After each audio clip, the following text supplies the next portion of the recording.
Trpaslíci, nastupovať. Smajlík kvíz na tému vlaky pripravený na odchod. Trpaslíci, ak sa aj vy radi hráte s vláčikmi, koľajnice mojej železnice vás určite zavezú do stanice Poznanie.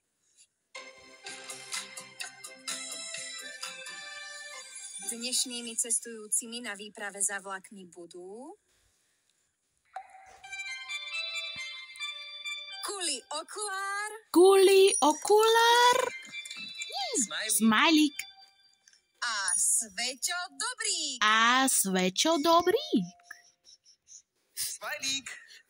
Smajlík. Trpaslíci, dostanete 3 otázky. Kto sa prihlási ako prvý, odpovedá.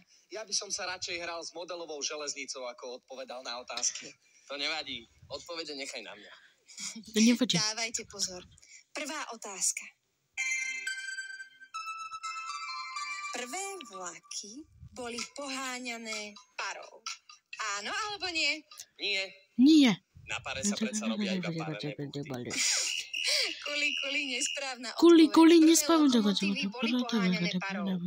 O to, aby sa na pare nerobili len buchty, ale aby horúca para vykonávala aj inú prácu, sa zaslúžil škótsky vynálezca James Watt, ktorý zostrojil prvý parný stroj. Jasné. Bola v podstate veľký kotol, v ktorom sa voda premieňala na paru a tá potom poháňala celý vlak. Správne, Svečo. Keby si sa prihlásil ako prvý, možno by si získal bod. Nevadí, možno sa ti to podarí v druhej otázke. Druhá otázka. Parné rušne vystriedali neskôr elektrické lokomotívy.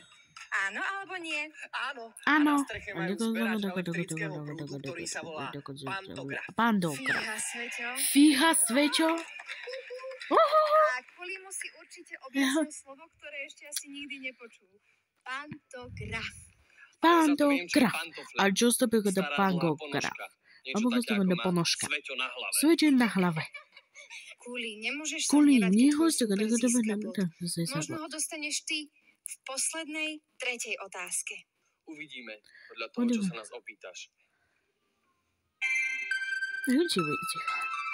Najmodernejšie rýchlovlaky sa pohybujú pomocou magnetov, ktoré zdvihnú vlak nad trať a tak môžu ísť rýchlejšie ako vlaky na obyčajných koľajniciach. Áno alebo nie? Áno. Správne, Kuli. Po jednom bode. Je to remíza.